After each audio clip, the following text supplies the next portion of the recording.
Hello and welcome to the Slapshot Syndicate podcast. Be sure to subscribe for more content, and whilst you're at it, go and follow our social media pages. They're on screen now. Now, on to the episode. Hello and welcome to this week's episode of the Slapshot Syndicate. Once again, lads, another good week. Amazing week. Only team for a 4-point weekend again. Yeah.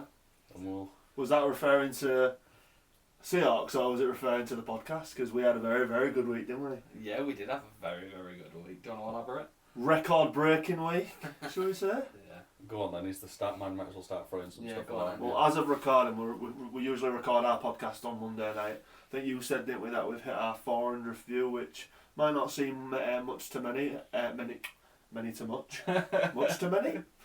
But to us, you know, that's the highest amount of views that we've ever had on one of our videos. Yeah. Obviously, Matty is a big part in that, so we'd like to say thanks again to him. But also, we need to give ourselves a pat on the back a little bit. I think just it's shown that, you know, as the weeks have gone by, we've slowly been progressing a little bit, and you know.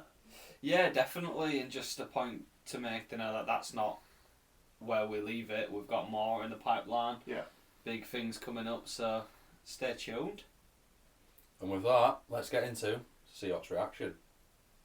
Seahawks! Seahawks! So, as we elaborated, lads, good weekend for the Hull Seahawks. Saturday, away in our least favourite venue, I'd say, at the Shark Tank against the Solway Sharks. Mm-hmm. Yeah, always a difficult place to travel to, isn't it? Yeah, as we've said many times, it's a bit of a bogey team for us, isn't it, really? And we don't seem to like the travel up there. No, I mean, it was clearly a tight game. It was right to the end, wasn't it? Yeah. Pushed right to the wire. Bit of fisticuffs in there. Bit of fisticuffs, yeah. I mean, have you two been to Scotland before?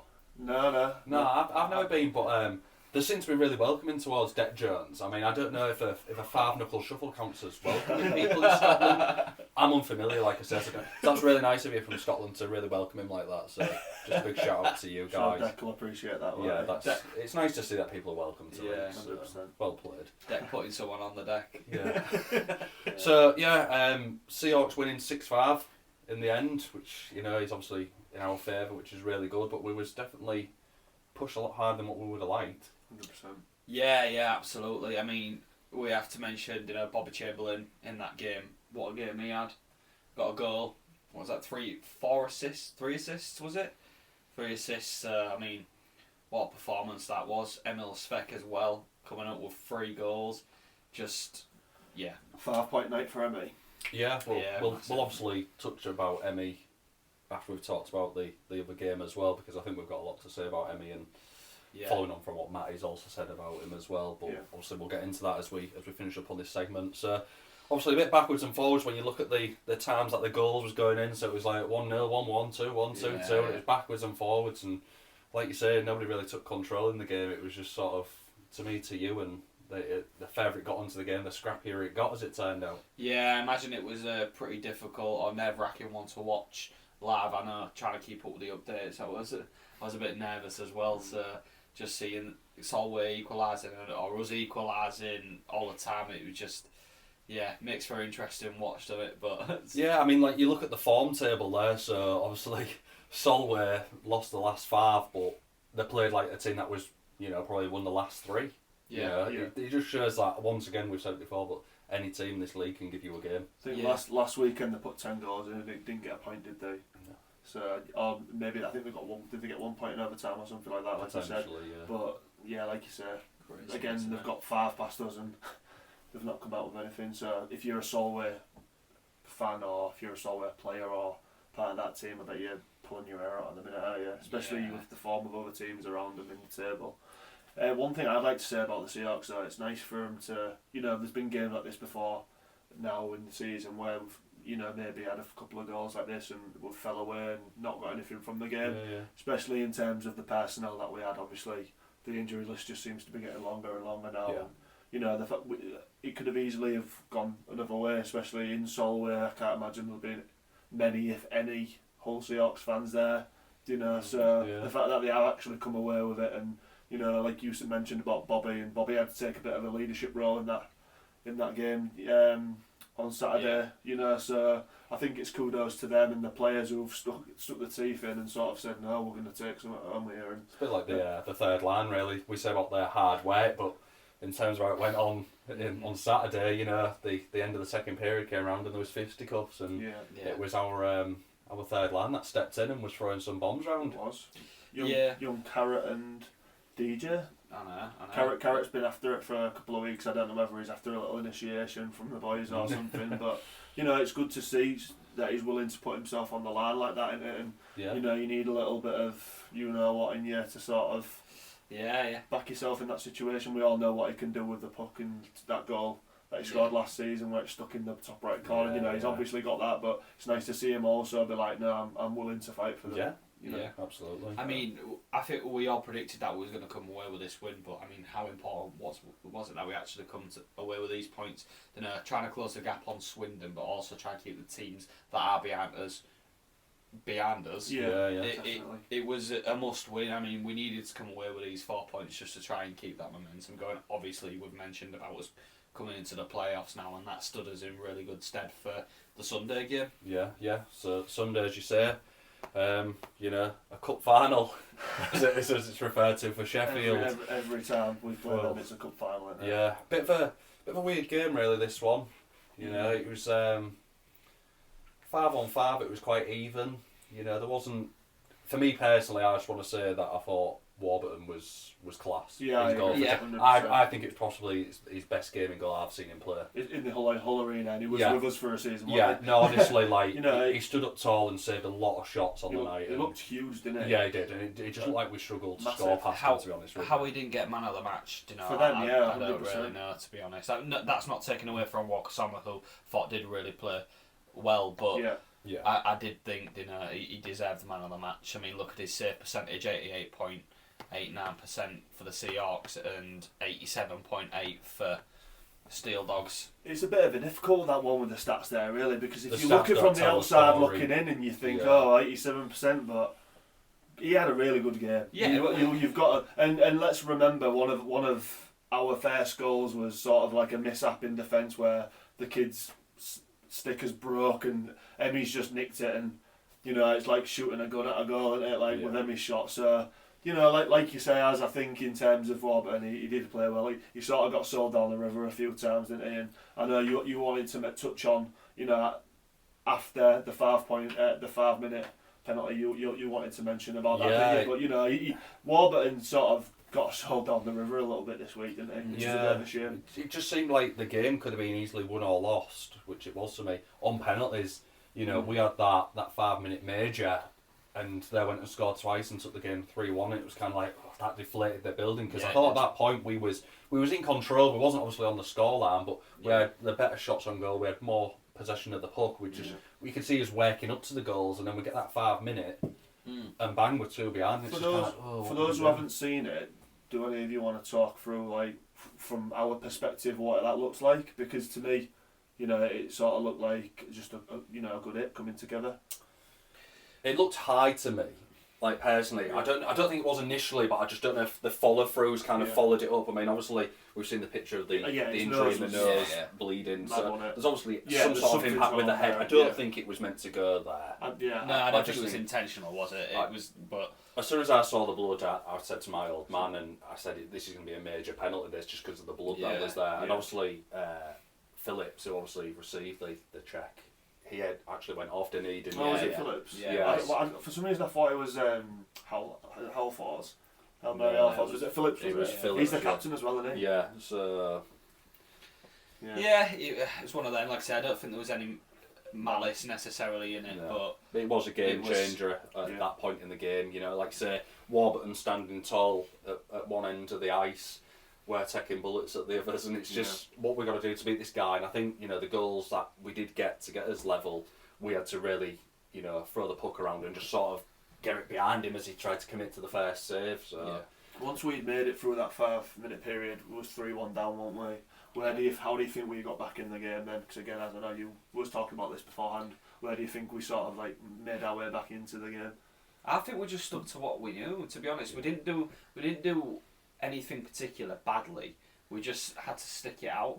So you know, possession was one of the main things. We managed to keep possession quite a while and skating into that third zone, making sure we had the right people in the right places. And you got the likes of Emmy Svek again, who we mentioned, mentioned him again. He had an absolutely fantastic night last night. Yeah. Probably the catalyst of us actually winning last night. So well, it wasn't, because unfortunately that award goes to Tom Barry on the night.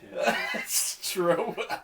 Go on, and honestly, just giving away 2 penalties, and you know that got us back in the game, and then really tied it back up, and you just think, right, screw your head on now. And there was silly penalties he'd given away, you know what I mean? You just think, we're going to throw this game away, and then he gets that penalty late on, and you could feel it in the building. It was all of a sudden, you just like, we're in for this. Yeah. We're actually in for it. You just knew as soon as he got that penalty, and it was his 3rd or 4th on the night, and you just like, you know, if you was the coach, you'd be raging at him, wouldn't you?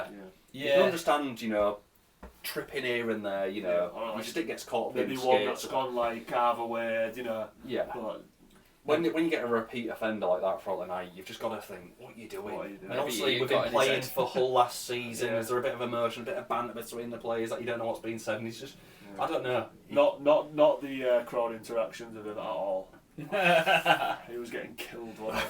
He was getting just the screaming. Out of love, I might add that. I think it was more out of love. You know what? Yeah, there was no like ill. There was no ill intention towards him, was it? Everyone was just screaming his name. You know what? Best thing he could have done was turn around and give him a wave and get back on with his game. To be honest with you, 2 of his extra penalties probably wouldn't have happened. So I've got a different angle for you both here. So on the Saturday night, we won the game, scoring 59.09 in the last minute of the game. We won the game last night, 57.29. So late on in both games, we've managed to find that bit of grit, bit of quality, and we've took 4 points. It's really important what we get in the Sheffield game as well, because if you allow that to go to overtime, that's an extra point, and who knows by the end of the season where that'll keep them. So making sure that was done in the last sort of couple of minutes is really important. Like you said, Brad, we're the only team again this weekend to get 4 points. That's 2 weeks in a row, which is great. But you know, if you think about that, how this one, I just want to point out to you both as well. Power play efficiency, 100%. So every time we got a power play, we scored. Is that? That is. Yeah. That is some going. And then how many penalties did Baz get? I definitely got 2, didn't he? Yeah. I think. Did he get 3? But he came into the penalty box and then we scored like practically straight away. Yeah. So we got 3 power plays. Yeah. Like, how good is that? That's efficient. Yeah. It is. That on top of the relentless energy that we was putting out, it's going to be hard to compete with in it. But fair play to him. I mean, there was in the game for a while. He definitely brought it with him. So 100%. Walker Sommer. You've got to point out Walker Sommer, and he was class. Yeah. Bjorklund Arsson got 3 goals as well. He just looked like an absolute beast, didn't he? He's one of the only people this season that I've seen that Bama sort of square up and be like, you know what, actually, I'm not going to try and take his head off. I'm just going to try and stop him. And he did, remember? Yeah. Because I thought, like, you probably saw it, and then sort of did this and was like, he's huge, isn't he? If you check him, you're just going to check him in the stomach. Yeah, what's that going to do? He's just up here, and how do you stop something like that? And he's quite nippy, isn't he? Gets about well, like, you understand why Steelers have got him, but Sommer, the way he gets around the ice, he's like a ghost, isn't he? Yeah, I mean, just flies. We've got to give him a big shout out, haven't we, that he is 50 goal mark as well, so well done. 50 goals is some doing, isn't it? Yeah, we mentioned before we started recording, it was a battle between Sobchak getting his 100 points for the season and obviously Walker Sommer going for his 50 goals. Yeah. And unfortunately, the achievement went towards Walker Sommer. I'm sure Sobchak's going to be wounded about that, isn't he? When he gets his 100th point next week. Just a shout out as well to the attendance last night. Really good attendance at the Hull Arena. They had 1,609 people there. Obviously, we know it's a Yorkshire derby, so people are more likely to travel for it. But that's an absolute testament to what the Seahawks are doing at the moment. Yeah, absolutely. Getting those type of attendances is just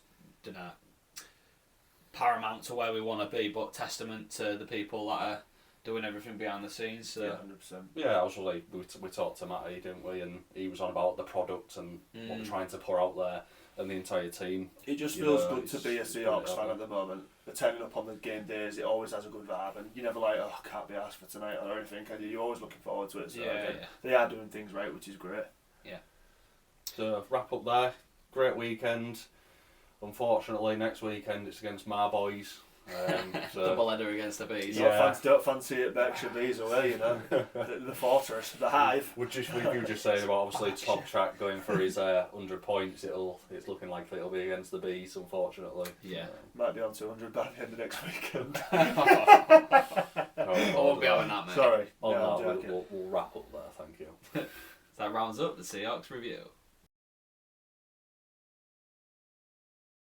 So now we're going to look at the fixtures from the past sort of weekend, lads. Starting with the cup final. I think it's a good place to start, isn't it? Yeah, I mean, how interesting was it on Saturday night? Do you know what? I think it made for the final, really. That's exactly what you wanted, because, you know, we all said that we expected Leeds to run away with it, and they might have done in the end, but, you know, that first game and Romford coming out with a 5-4 win. I know. Massive. I mean, all he had to do was, you know, keep it relatively tight going into the Sunday. Yeah. And they might have come away with it. Give yourself a chance. Yeah, exactly that. Give yourself a chance, but come away 5-4. So close game, but they must have been absolutely buzzing. You know, clearly the home crowd played a big part in this. We moved on into the Sunday. Unfortunately, it went to be for the Raiders. No, but I think we mentioned, like, the goals came sort of in the first period, potentially, or the first half of the game. And then 3-0 up in the first period. Sort of 30-40 minutes, there was no goals in the game. No. It's just like, both teams must have been really working to try and keep it tight. I'm sure they scored like the 2nd, the 5th, and like something like the 7th minute. Yeah, it's They crazy. just came out and just absolutely was like, this is the castle, and we're the kings of the castle. Yeah. You know, obviously not to, you know what I mean? It's 4-1 result. Kudos to Raiders, I'm going to say, because let's be honest, the past few weeks they haven't had some great results. No, you know, they came to us and we pummeled them, and it kind of looked bleak from going into that final. Yeah. But they won the first game. You know, it wasn't a pure demolition, was it? 4-1's not the worst score I've seen this season. So 8-6 and a double header against Leeds was very respectable. I think it is. You know what? They're a really good team, Leeds. I know nobody wants second place, but you know, well done, Raiders. There, I think you've done yourself really proud. Yeah, absolutely. Fair play. I think it's fair that I think it's only fair that we touch on Leeds as well. I know we're Hull fans and the Yorkshire Derby and all that lot, but it's the fight we put on our socials, didn't we? They finally got the accolade that's eluded them for 3 or 4 years. Yeah. You know, to win the cup, I bet for them is a great relief. Yeah, absolutely. They're a quality team, and you know, they was obviously pushing for this. You know, they're second in the league at the minute, I believe, still. Yeah. And obviously, this, like you say, another bow to the quiver, did I say? String to the quiver. So, and you know, they might not get the league this year because of how competitive, so to come away with some silverware is big for the club. So. They're the benchmark, aren't they? That's what all of us are trying to aspire to be. Is serial whenever, winners like that. You are so right there. Whenever we speak about what you want to be, like, Leeds are always in the conversation, aren't they? Yeah. And that's just from top to bottom. That, you know, like the way they run the club off the ice as well is really good. The coach is obviously really good. Just everywhere. Yeah, it is testament to them, like you said. You know, every team's sort of aspiring to be at that level at the minute. So if you've got one team setting the benchmark, it raises the profile of everybody else. You know, you've got to raise your game, and that's what it's done. So well done. So we'll move into the league fixtures then from the past weekend. We had some good games, and there was a lot of goals as well this weekend, which was a bit of a weird one, wasn't it? Really, you know. So starting with Swindon MK. Yeah, 15th of Feb. We knew this was going to be tight, didn't we? Yeah, I think we was a bit between us, a bit like possibly one each. You know, I don't. Well, actually, I think someone called this, didn't they? I think two of us said it was going to be an MK double header victory, and I think one of us said Swindon at home and MK at home, but I can't remember which one it was. Always stay humble.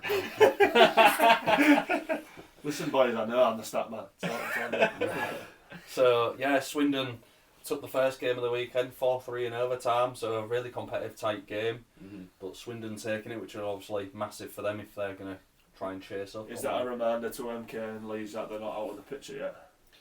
Probably. I will obviously come into the Sunday's fixtures, or is it no harm, no foul? I think Swindon need to win every game. That's possibly right. Exactly. 100%. You won't be as we'll come into Sunday, obviously, you know. Yeah.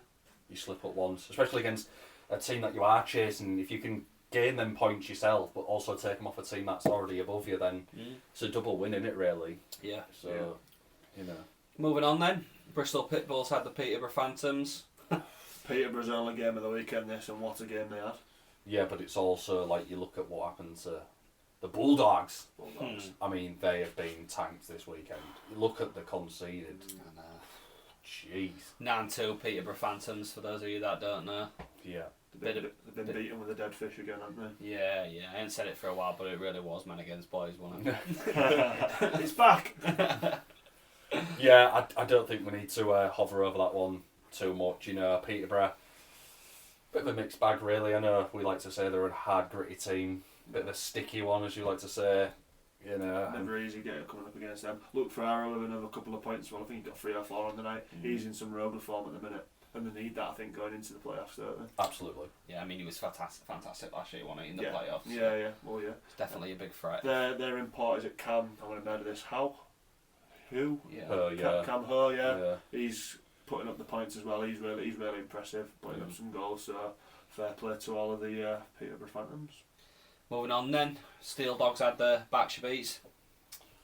Yeah, I mean, I think we said, like, you know, I wanted to back the Bees here, but like you two said, like, the Steel Dogs should have more than enough with obviously the players that they have on hand to really take the Bees apart. And it wasn't really a demolishing result, was it? 5-3's not in any sense of the word. Respectable for the Bees, that. And you know what? I feel like we've sort of not give Sheffield the respect that we deserve. Until maybe last night when we saw them live, because they sort of reminded me that they're not crap, are they? No, they're not. You know what I mean? They're a tidy little outfit, and although obviously like they're not the most popular attendance wise or anything like that, obviously sister club to the Steelers, you know, like again they've not done themselves any injustice this weekend, have for they? this new setup that they've obviously got going this season. I think they've set themselves a good sort of benchmark for next season. I agree. You'd expect them to keep the likes of Walker, Sommer, you know, Nordstrom if they can keep him. Tremblay's on his way back. Yeah, you know, it's one of those where they've got themselves at a good level. They just need a little bit more going forward. I think if they get somebody who's a ridiculously good goaltender, which I know obviously I've backed Warburton this week, but somebody that sort of next level, I think if they get somebody like that, and I think there could be a real force to play. They could be, but then you've got, like you said, they're a feeder club out to Steelers, and if you get that level of player in there, Steelers are gonna snap them up. Well, I'll tell you what, I'll give you a little thing here. What's to say like a Rennie Ma don't get tempted by the... I'm just throwing his name out there because he's a really good keeper.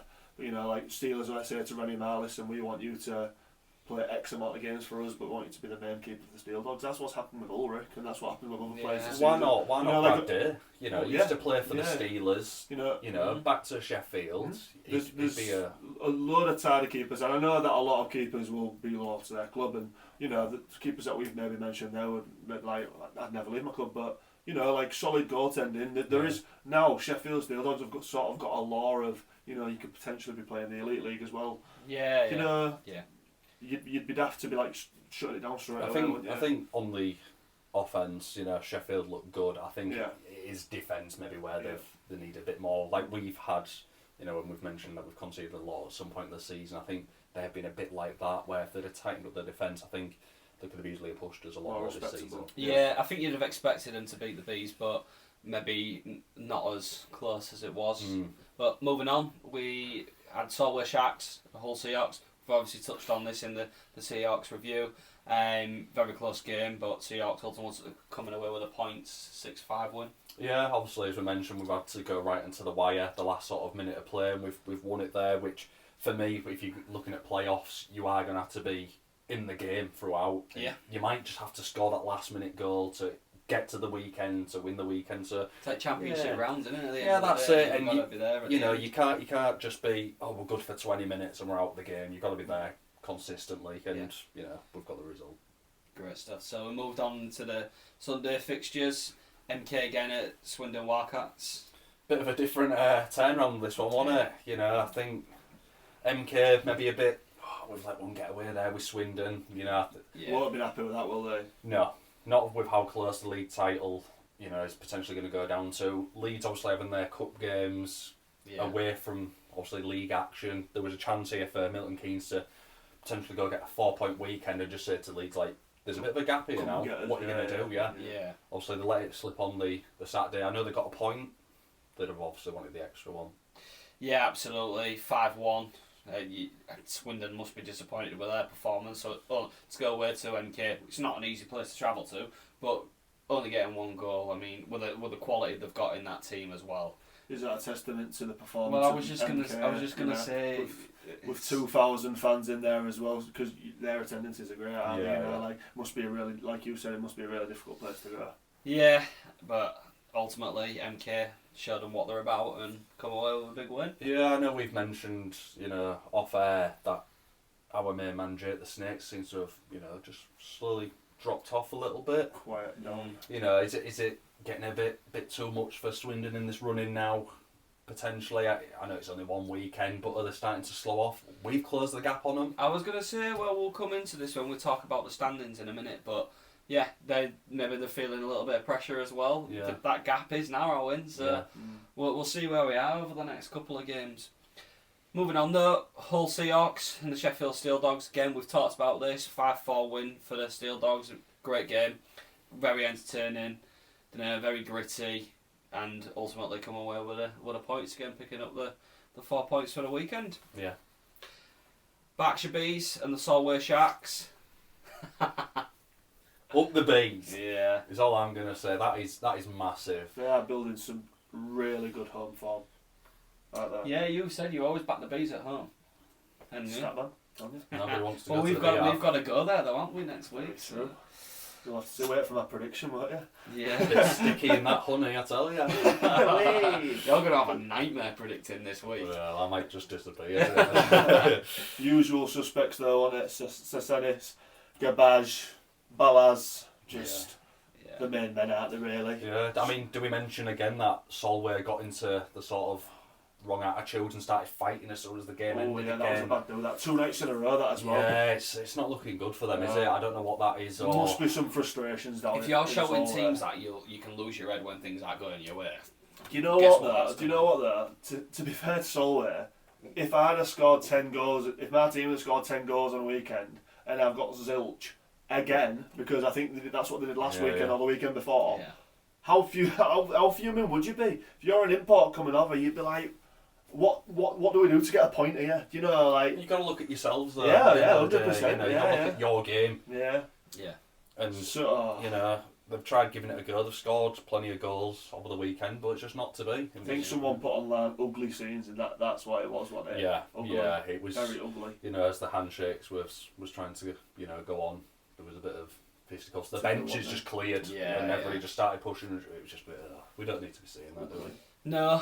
But we're going to talk about this scoreline at Telford and Bristol. Ooh. Yeah, so obviously I mentioned, as we were just talking about the Saturday games, but when you look at the Pitbulls and what they've conceded, so they conceded 9 on the Saturday and then 12 on the Sunday. 21 goals in 2 nights. That nobody wants to be seeing that. Yeah, but how good are Telford to put 12 past them?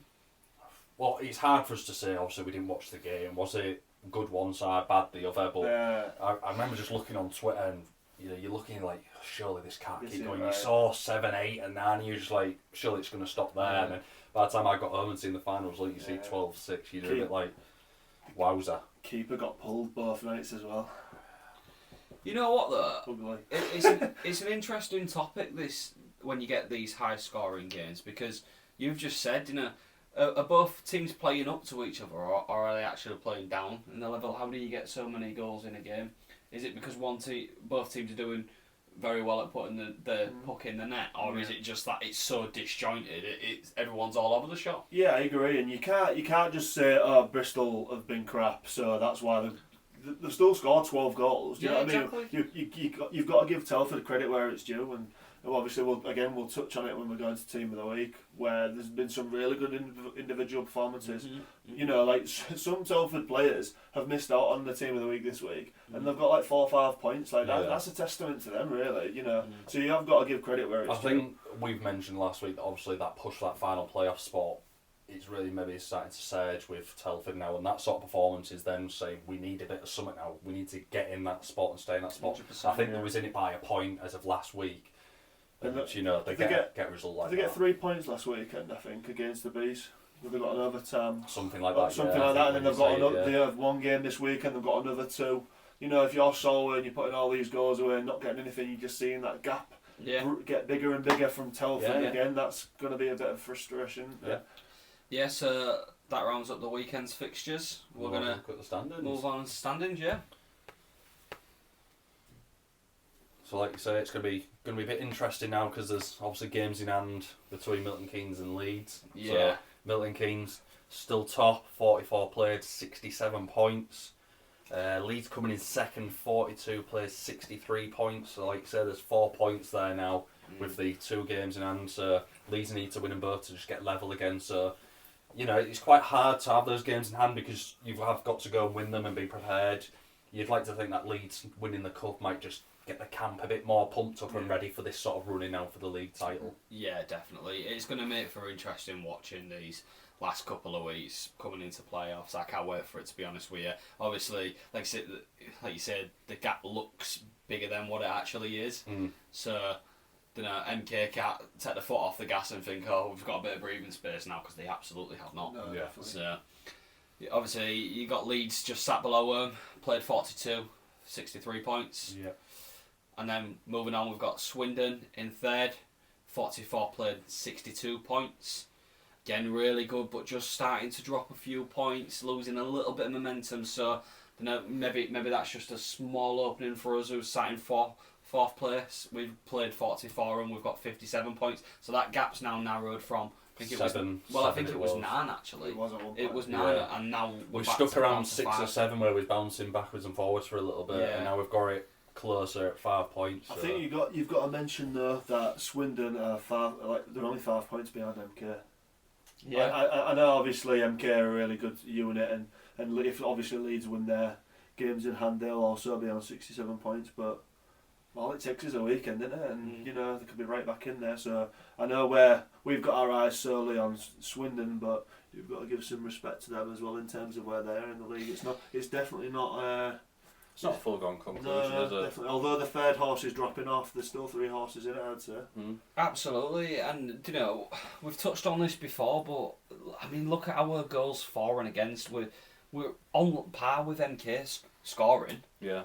Just conceding is so far off the mark, and our points percentage at 64, 65%. It's worth mentioning there that it's only Hull Seahawks and Milton Keynes that have broken 200 goals. Yeah, that's what I mean. That is some serious goals. Just look at where we could be if we sorted out, you know, we just had that little spell. Yeah, I know, absolutely. Little spell in the season where we was conceding a lot. Obviously, we had a period where we were swapping between the goalies each night. There's no consistency there, and it's a bit of a.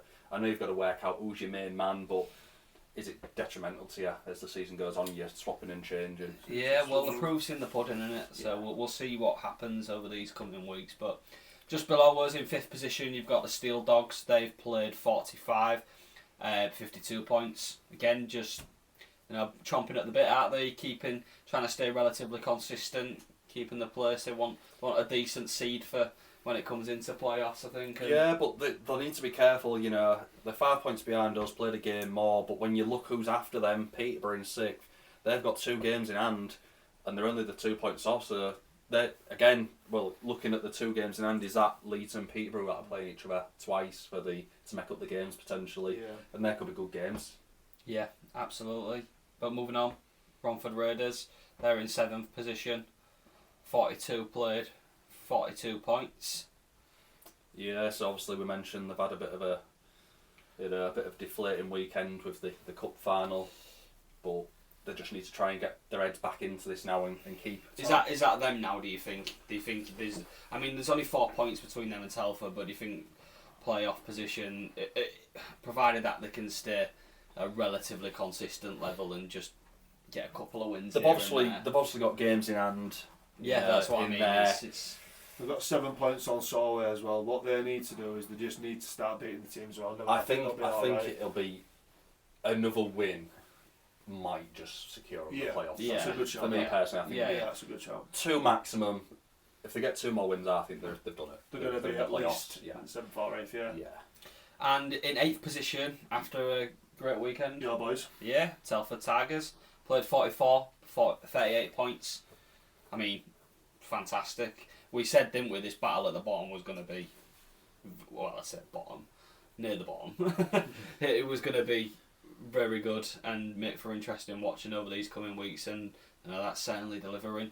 Yeah. That then wins they've picked up have moved them into 8th position, so all to play for. And 3 points clear of what we're going to say next, the Solway Sharks. 3 points clear is massive for Telford at this point. Gives us something to hold on to.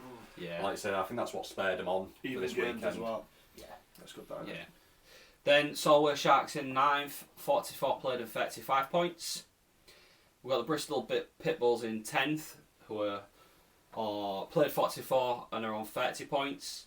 And then the Berkshire Bees, they've played 44 and on 28 points. So 2 points. Can we just say 2 points? It was not very long ago that Berkshire Bees, said it right then, Berkshire Bees. Yes. Berkshire Bees were plumb last, dead and buried with 19 points. They've made some points back. Yeah. What have we said in the last couple of weeks? If they finish, even if they finish 10th, with the state that That's they was in, massive. that's great. Oh, that, yeah. innit? Yeah. Bristol have got to be looking. They'll obviously be looking ahead of them, but they've got to be looking over the shoulder at the Bees now, aren't they? Because while Solway are putting all these goals and it's great, and they're probably playing this really good attacking hockey, they're not getting any points.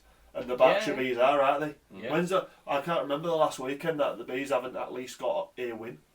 If you keep trudging along, win. The games are closer, aren't they? That's the thing. Yeah. They aren't being just rolled over. No, they're not getting hammered, are they? So fair play to them. And you just notice there, look at the Pitbulls, what they've conceded. They've conceded an extra 37 over the Bees. Yeah, absolutely. They conceded 21 this weekend, didn't they?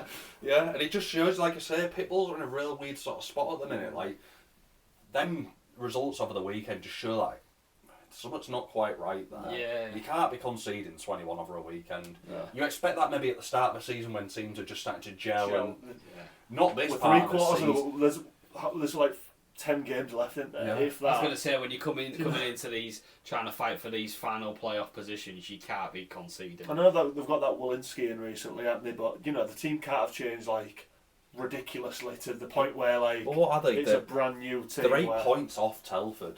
Yeah. And for me, that's too much now. I think Yeah. they are literally hanging on for just not finishing last. Mm-hmm. As bad as that sounds, I think I saw an interview during it might have been last week, maybe this week, and one of the Bristol players said as well. They got asked the question, "Will we make the playoffs?" And he said, 100%. I'm sorry. Looking a bit bleak now. I don't think Well, so. On that note, then, round up. If we're talking about who's going to make it and who's not, Yeah, go on. I think it'll stay pretty much as it is. I think Telford will see it through now.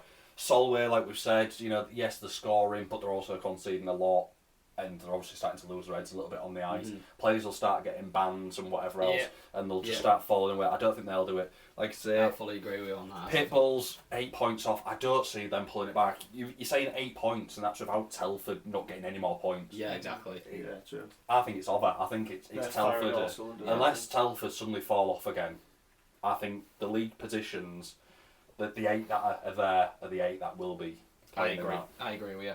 Yeah, 100%. I do too. It's definitely between Telford and Solway, but I just think with the form that Telford are in, their imports are absolutely firing at this. So Yeah. I don't think that's all I'm catching them, to be honest. Yeah, I'd love for Bees to get the 10th spot. Obviously, having a soft spot for them. I'd love to see them doing that. They're only 7 points off Solway. But I just think it's too much of a gap. No, I get that, but Yeah. how good would it be if they even finished 9th? If they finish now, that'd be I think brilliant, that wouldn't is a it? joke. Like some doing after half a Yeah. season with no third line. Like you know. said, where there was art, and in the turn of the year, Do you remember They must have halfway decent. through the season this year where they came to us with, was it 10 or 11 skaters? yeah. That's terrible, isn't it? Whereas now, like, picking up these victories, if I was a Bees fan, I'd be like, let's just finish the season and see what we can do. So to finish up on the standing then, I want to give you a nice little one here. Give me your first, second and third position at the end of the season, looking at it now. Ooh. I think it might stay as it is. Do you think? I think So you're going to go for Milton Keynes first, Leeds second and Swindon third. Yeah, I just think MK not being part of the, obviously getting the cup, they might just want it a little bit more, and Leeds might just have a little bit taken out of them. So I'm going to go as is. I'm going to go the other way. I'm going to go for Leeds to win it. Milton Keynes second, Swindon third. And I think, just as an outside one, I think we'll end up maybe 1 or 2 points behind Swindon in the end. That'll be nice. I genuinely do. Well, I've seen Milton Keynes running towards the end of this season, and it's not pretty. They have got to play us. Yeah, they do. I think they've got to play Leeds as well. Yeah, and Swindon. Yeah, so I don't know whether this home form is going to carry them through, because when they travel away, they are getting points. I'm not bashing them or anything like this, but you know, Saturday night showed that they can take the foot off the gas a little bit. Yeah, but also Leeds can drop points like they did. They can, and what I'll say is actually, this week they've had games Saturday, Sunday. They've got a game Tuesday. I think they've got a game Thursday as well, and then they've got potential games at the weekend also. You could end up playing like 4 or 5 games in a week. I feel like if they get through this week and they win every game that they get put in front of them, I don't think there's any stopping them. I just think winning that cup just how much of a how long has it been is since they've had that cup glory? They finally got it, and now they're saying, "Do you know what, lads? Treble. Don't stop. Why not? Yeah. We've got the first one in the mantelpiece." We said that at let's Seahawks on Sunday, didn't we? I just think winning that, I know they've got a lot of games in a short space of time, but I just think they're a class outfit. There's not one player where you think, it's the weak link. No, you know what I mean? Like everybody's true. decent. When it comes to 44 played for Leeds, I just see them being level with Milton Keynes again. Well, we'll see what happens then, won't we? Very true, very true. So what are you saying then? I'm going to say Leeds to win the league first, MK, then Swindon. Cool, we'll wrap it up there then for this extended version of the fixtures and the standings. So lads, now we've had an extensive talk on the fixtures and the standings, let's go into our team of the week. Do you want to start, Netminder? I'll start us off. So our netminder for our team of the week is Jordan Headley from the MK Lightning. Although they went to overtime on Saturday and unfortunately didn't get the 2 points, he conceded 1 goal on Sunday and got man of the match. So that speaks to how good of a performance he got, especially against the likes of Britnell and Malasinski and everyone like that. Yeah. You know, we've always said that a goalkeeper can win you games, and I think he's another one who's had a very good season. And he's partly the reason why MK are at the top of the table. So, you know, he's coming clutch against a team that we've mentioned before have had a lot of goals, can score a lot of goals, and I can only imagine he's had a blinder there. So he's definitely deserving of being team of the week. Well said. Well said. First defenceman, Deep the Freak. Deacon Fielder from Telford Tiger.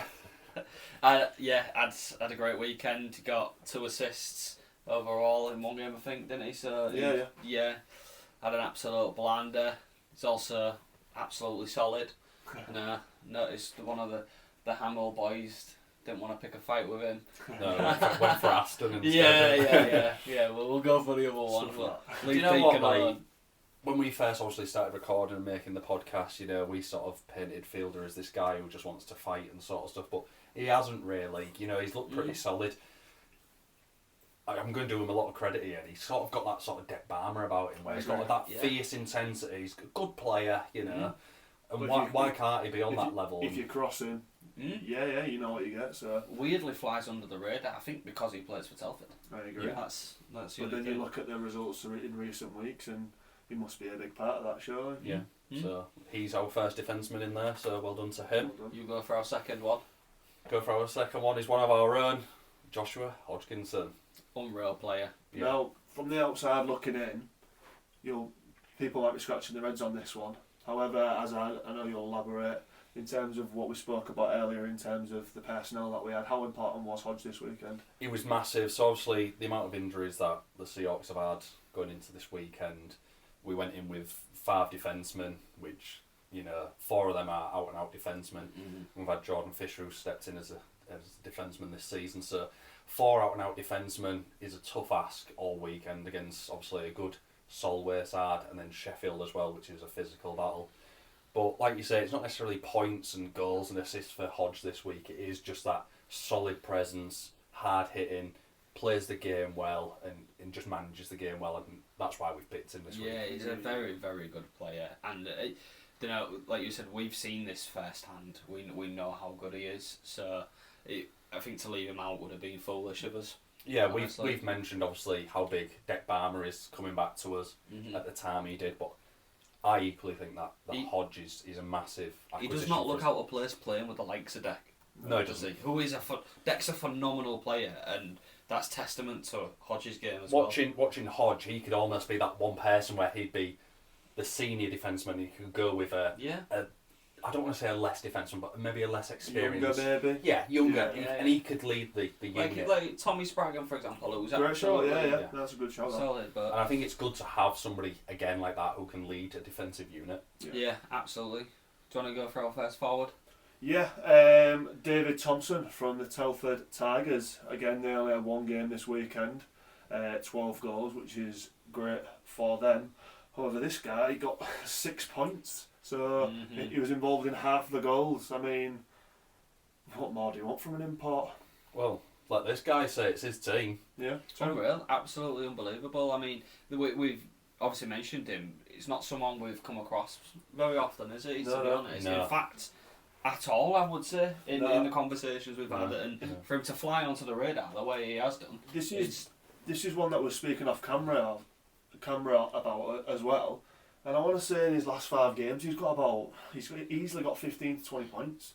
You know, we're not mentioning this guy. So this is what we're saying. The characters for Telford were, trying to secure that last playoff spot, and somebody like this guy who's come in, and all of a sudden he's churning these points and getting the big points where they need to see out these games, and there he is, like you say, 15 to 20 points in his last 4. And that's the sort of return you need from a player when you want to go for these playoff spots. Delivering when you need to deliver, yeah. 100%. So moving on then, for our second forward, we've got Walker Sommer. Unbelievable. I mean, we touched on him, didn't we, when he was at our gaff yesterday. Yeah. He was absolutely amazing. Just flies about. Flies about like it's no one's business. 4+3. Yeah, I think, his performance this weekend got him in the team of the week, but I think we also had to put him in for his 50 goals. Yeah. That milestone alone. That's some feat, that. Great weekend. He's hit a milestone.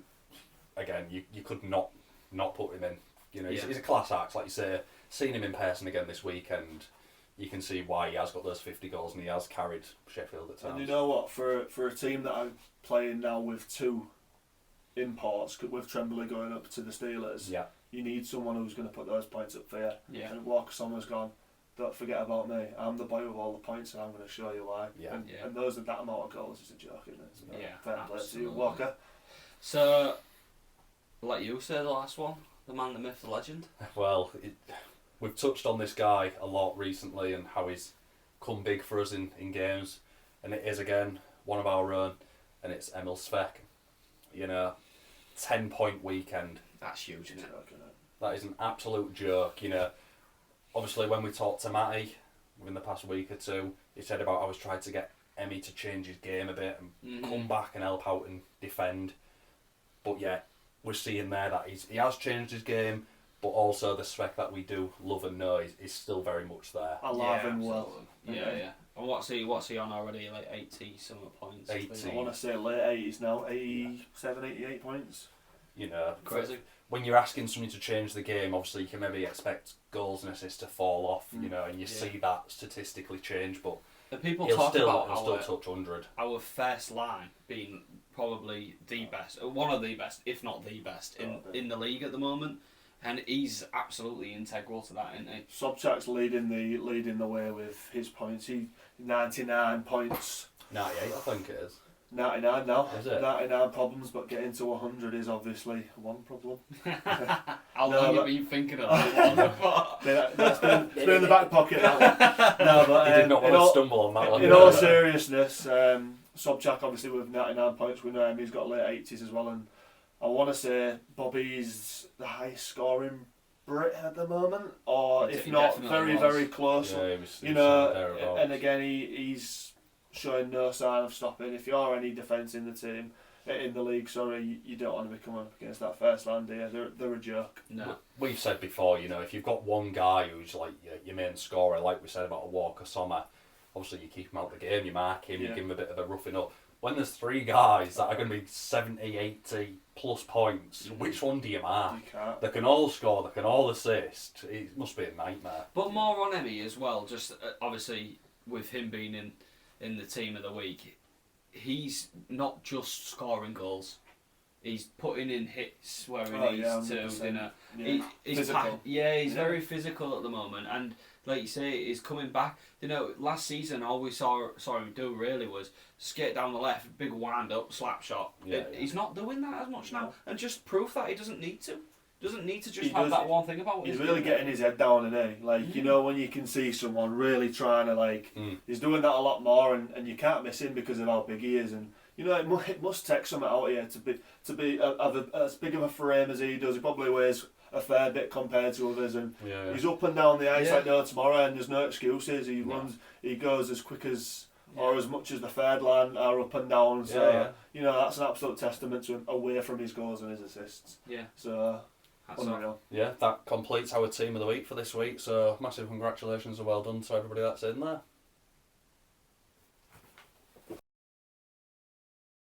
So on to this week's big talking point, and we got the message with the views and whatnot.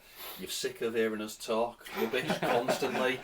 So again, we've got a different sort of big talking point. We've had a little nice visit somewhere, haven't we, lads? We have. Yeah. Can we just mention how good this team was to us? Yeah, I mean, I think you should lead this. Obviously, you've done a lot of the footing and you know, the chatting and setting up of this, which is a massive credit to you. And obviously, you can explain what has happened and what we did. Yeah, so we were cordially invited down by the Hull Jets, who are an NIHL 1 North team. So a team that, even though we're from Hull, we know of, obviously, but we haven't been to too many games and things like that, and they were kind enough to invite us down to the game as VIPs, and from the moment we stepped into the building, we were very much treated as VIPs, weren't we? Absolutely. They basically said to us, come down, we'll sort you what you need out, up on the access anywhere, you know, you can speak to X, Y and Z, who would you like to speak to, where would you like to do this? It was almost like a wow for us, like this is anything you could want. Lovely little touch with a personalised puck as well. As we proudly display now, We got displayed, I mean, we was all beaming, weren't we, when we got that? Unbelievable, that was the classic pinnacle. Absolutely, just seeing that was just like. Yeah. But the way that club is run off the ice is really underrated, and you'll see in the interviews and the clips that that's going to be in the big talking point more about that. But you know, even speaking to the GM Alyssa off the ice, you know, you can really see the passion that they've got going on behind, and they've got the media manager, I want to say Jax is her name. She's really passionate about it. Just from meeting them up on the first impression, everyone's so passionate about that club on and off the ice, aren't they? The game in itself was amazing. Yeah, very good experience. So enjoy.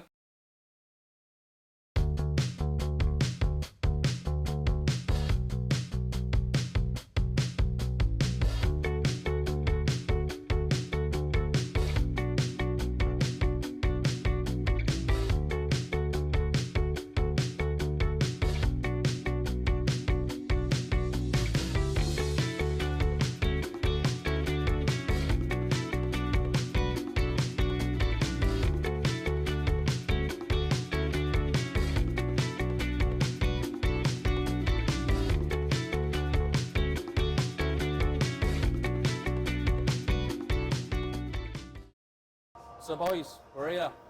We're famous now. We're getting invited down by VIP. Big shout out to the Hull Jets for having us down tonight. You know, it's come out of nothing, bit of networking by yourself, and here we are. Yeah. How about the view as well up from the gantry? You can probably see we've got a clear view of the ice here, and great for reviewing the content. So. Yeah. Need to give a big shout out to Alyssa, Mike, Roddy for inviting us down today. Obviously, it's a great opportunity for ourselves, like you said. But you know, even before the game started, now you know we've been up on arrival. They can't be better to us, can they? Hospitality has been fantastic. I mean, we've come up here. We've got a bucket of beers. We've got a personalised puck. Yeah. It's just been absolutely top notch on it. To be honest. It's been absolutely top class. Yeah. So It's Hull Jets versus Leeds Knights 2. Should be a decent game, Yorkshire derby. Yeah. What do you think? Should be a feisty one, isn't it? Absolutely. Any Hull versus Leeds game is going to be feisty. No matter what the sport is, and that makes it for even better night, doesn't it? Yeah, absolutely. Little local derby. I mean, looking at the tables, you'd like to think Jets are going to come away with a win, but who knows? Like you say, it could be anyone's game in a derby. You've obviously had a chat, haven't you, with a... With Mike and Andy, they said that the boys are well up for it, as hopefully you'd expect in terms of the Yorkshire derby. But you know, like they said, it's not as easy as we're expecting, and you know, you've got to look at the team in front of you. And again, Hull versus Leeds is always going to be a feisty affair, isn't it? So yeah, absolutely. Stay tuned with us, and we'll let you know how it goes on.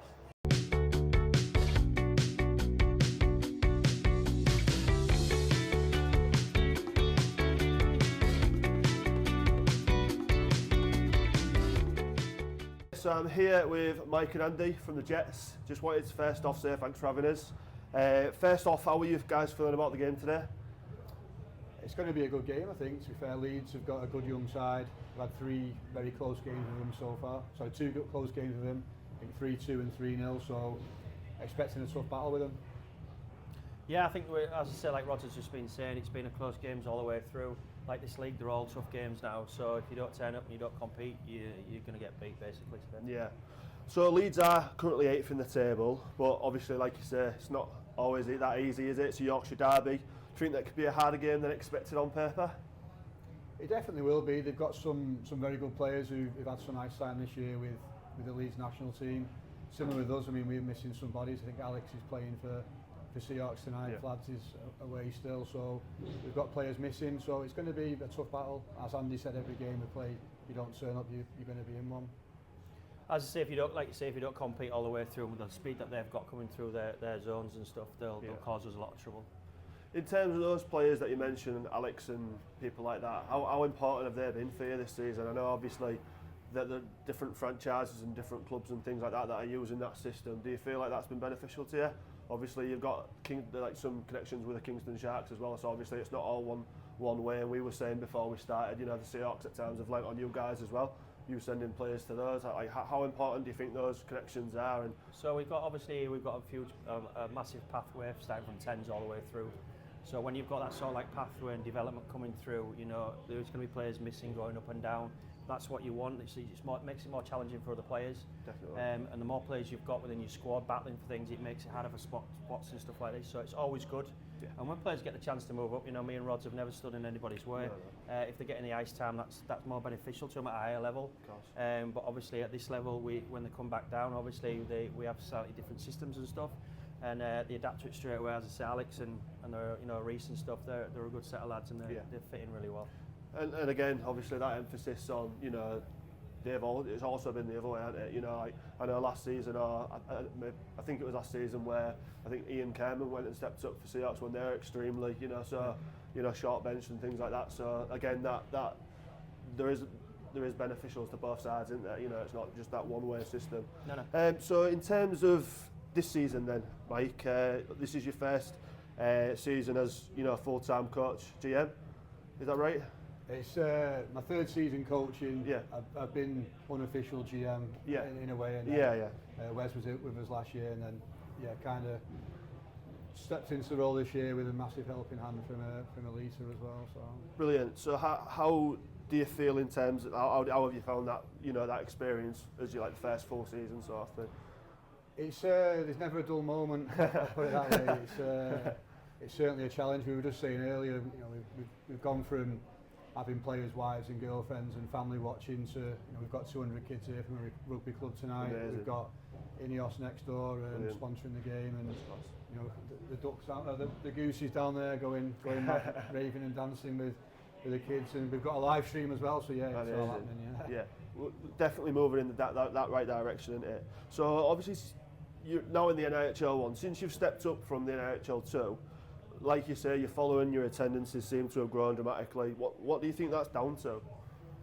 I think we tried to create a family atmosphere around the club. It's probably a bit cliche, but we've kept our price point with having the Seahawks here as well. Like we're the cheapest family ticket in NIHL 1 with the cheapest adult and child ticket within NIHL 1. So we're just trying to make it accessible to families with the hope of that, you know, their kids will come down, take an interest in the sport, and then they start to feed in from the bottom and that. So yeah, just trying to make it a friendly, cost affordable place to come and enjoy some good sport. And I think in terms of, you know, the attendance is growing and the following you've got on your social medias and things like that, that's definitely working. You know, it's going in the right direction. So how important is that side to it then? You know, like the marketing and your social media, because obviously when from the outside looking in, it does seem really impressive. You know, you see some teams on social media, for example, who haven't even got a full-time result at 10 o'clock on a night, where you guys, you know, you're so on it, everything looks really professional. You know, your merchandise is great. Do you, again, like, is that a big part of it, and do you feel like that's a big part of your growth as a club? Absolutely. I mean, it's, you know, when people are helping us as they are, like Elise and like Jackson, she does all the feeds and stuff like that on the Facebook. It's a massive boost for us, and like you say, like you just said, having people updating stuff constantly all the time, people are really interested, and that's why we get so much interest all the time, and it's just bodes well for us. This club has actually gone bigger than we expected, and it's great, and with the players that we've got, and the coaching staff and the volunteers at the back who do a tremendous job, you know, we're just going to go from strength to strength and get stronger and stronger. There's always fresh ideas all the time. We're always interested in fresh ideas. Yeah, amazing. And again, like, having us down is obviously massively appreciated, and hopefully that can add to our, like we were saying ourselves when this opportunity was presented, it weren't just an opportunity for, you know, like us to advertise the Jets. Like, this is massive for us as well. You know, even the fact that you've been putting us on your social medias and things like that, like, that's huge for us as well. So, you know, that's a massive compliment to you guys in terms of how big you are in the local area, with Hull being such a sport orientated city. So obviously going back to the hockey, then obviously that's why we're all here. Obviously you recently qualified for the playoffs. You've made that. So now that you are qualified for the playoffs, is that your sole focus, or is it still like taking it a game at a time? It's still taking it a game at a time. We've had some of the Sharks players have been on training with us, so we're planning for the future as well. A couple of them stepped in a few weeks ago at Cellular and was extremely short-benched, and it's an opportunity for those guys to try and assert themselves in the team, get used to how we play, get used to the expectations of senior hockey. So there's a couple of lads who have turned 16 recently, so they've been training, and it's making sure that we keep that keep going from game to game and trying to improve all round basically. Is there anything we've got the next crop of kids coming through, like Rod said, we've been getting them on training sessions and stuff, because for them it's better for them with the pace and stuff, so it'll help them when they start coming on, get old enough, and it's always good for you getting the next crop of kids coming through. Yeah, definitely, that intensity that they're maybe not used to. And the guys that we've got here, you know, the veterans as we call them and stuff, they're really, really good with them. They teach them, they help them, and they guide them, so that's what you want. Yeah, that's what you want. With those people like Scott and Josh and people in those roles that they are, I bet that's so beneficial to those kids coming through and throughout the club in general. Like, how we had Mark Florence on. Mark's 45, and he's fantastic. He helps us any way he can. He's coaching himself with the youngsters, but when he's on with the lads, he's just great, and he's always giving them information and stuff. And he scored one of his goals last week, didn't he? And so I was quite chuffed with that 45-year-old bloke. How good is that? Like, what other sport do you come to where you see that happen? And he didn't look like a 45-year-old. He didn't play like a 45-year-old. Yeah, that's class.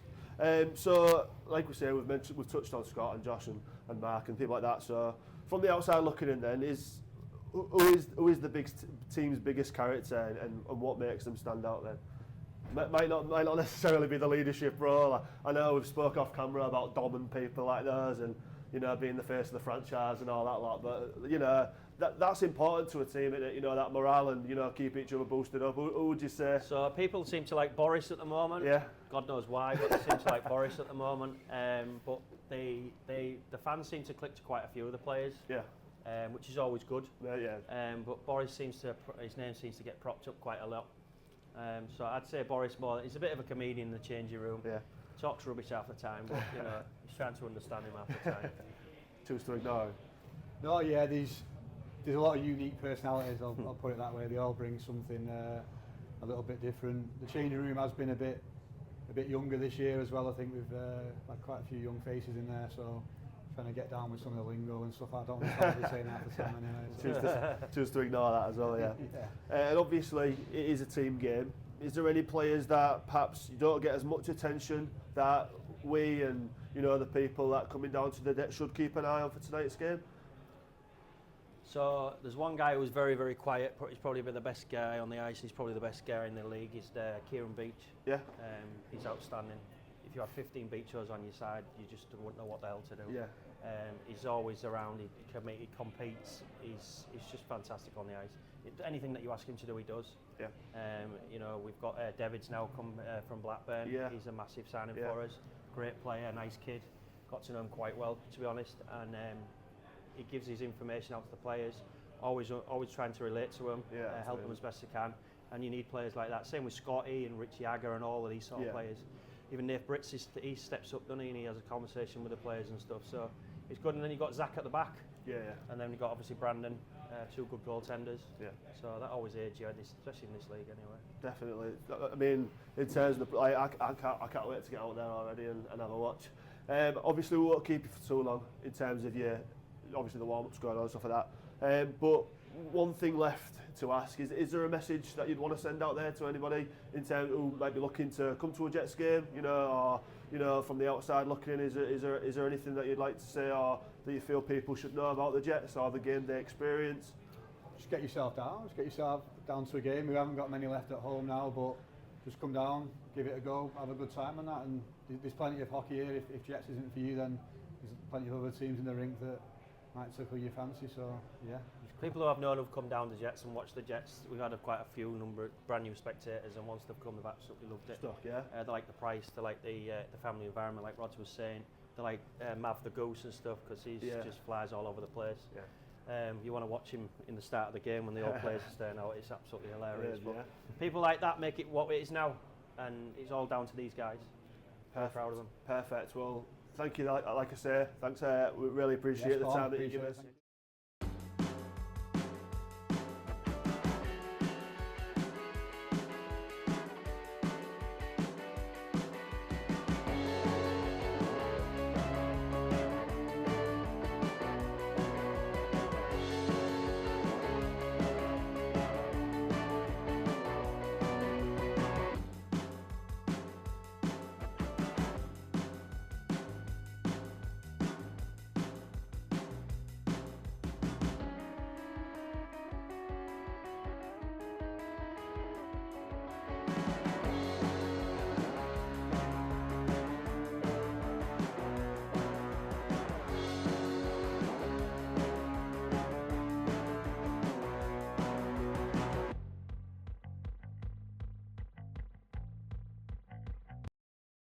So boys, first period done. What do you reckon? I think it's been good. I've been quite surprised by the intensity and the pace of the game, to be honest with you. Got a few feisty moments, which is always good. Like you say, as we mentioned in the intro, Yorkshire Derby, you expect a bit of nitty gritty, and that's what it's been, to be honest with you. So score 1-1 going into this first break. I think it's been a fair result, to be honest with you. I think All Jets have had a few more shots than Leeds, but there's been nothing really clean, I'd say, apart from obviously the goals. Yeah, I've got to agree. I think, like you just touched on there, it has been a bit end-to-end, hasn't it? But again, the Yorkshire Derby is not always as straightforward as expected, and again, we throw league positions and stuff like that out of the window, and it has made for quite a good affair on it. Obviously, Hull took the lead from Carrot, Reece Edwards, so that's always nice to see for us as Seahawks fans. But going back to the Jets and things like that, obviously, me personally, like you said, about the pace and stuff like that of the game, but the standard is really good. It is. There's been some cross-ice passes, and the players have taken it really well. You maybe expect a bit of a drop in level, but it hasn't. It's been really good. It made for a good spectacle as well. And precise.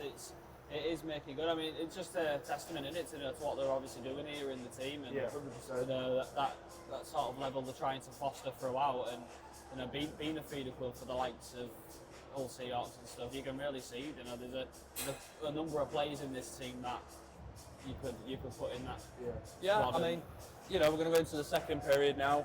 I think Jets will be quite positive about that. I think they'll be a bit going also about conceding, but going into the second, I think if they maintain a bit of dominance and keep the pace going and get shots off, I think they could easily get the second and third goal in this period and take a bit of a comfortable lead. Yeah. So going into the second period, scores 1-1. Catch up with us after the second, and we'll let you know what's gone on.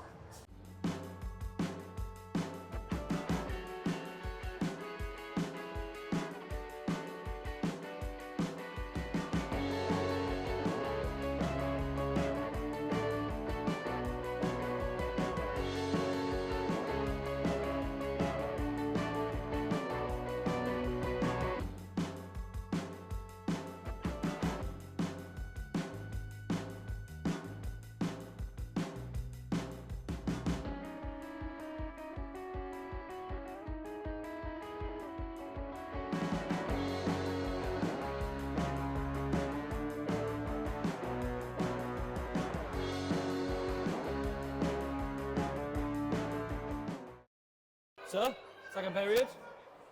Good period, that one. You know, I did say at the end of the first, you know, if the Jets do continue to plug forward and put the pressure on, they'll go get second and third goal. They got the second in that period, and it was a well-taken goal. Yeah, it's still a close game though, isn't it? It's, I mean, it's getting a bit heated up as well, you can see. So. Love to see that. Yeah. Very feisty, which is ultimately what a Yorkshire derby is, isn't it? But well, yeah, really enjoyable experience though, isn't it? Yeah, I mean, the spectacle's been really good, like you say. It has got a bit more feisty in that period. It's still a close game, all to play for in the third, you know. More fisticuffs and more goals, hopefully. Yeah, definitely. Yeah. 2-1 up now. Ian Kerman pulled the whole side ahead. Nicely taken finish, but they've been challenging, haven't they? Yeah. Leeds keeper's been busy. You know, Leeds have tried to play a bit more on the counter in that period, and have had a couple of chances where they've gone over. So we'll see what comes of it in the third. Hopefully, Jets keep the lead. Definitely. Yeah, it's going to be an interesting one. I'm excited for it, to be honest. This could go either way, I think, now. If Leeds get that goal back, you know, it really opens it up, doesn't it? And a one-period game, people can start losing their heads very quickly, so... Yeah, be interesting. I'm just watching that chuck a duck. Unreal. Part of the marvel, isn't it, of the whole Jets experience, guys. If you haven't been, we recommend it. Not chuck a puck, chuck a duck. Yeah, well, Maverick's wearing his rubber ring, so at least safety's paramount. Maverick's he's an absolute legend, isn't he? It's great, isn't it? They've really got it going here at the Jets. A lot of kids here, it's crazy, isn't it? Yeah. Well, yeah, stay tuned. We'll update you at the end of the game and let you know what the results are. All to play for, third period incoming.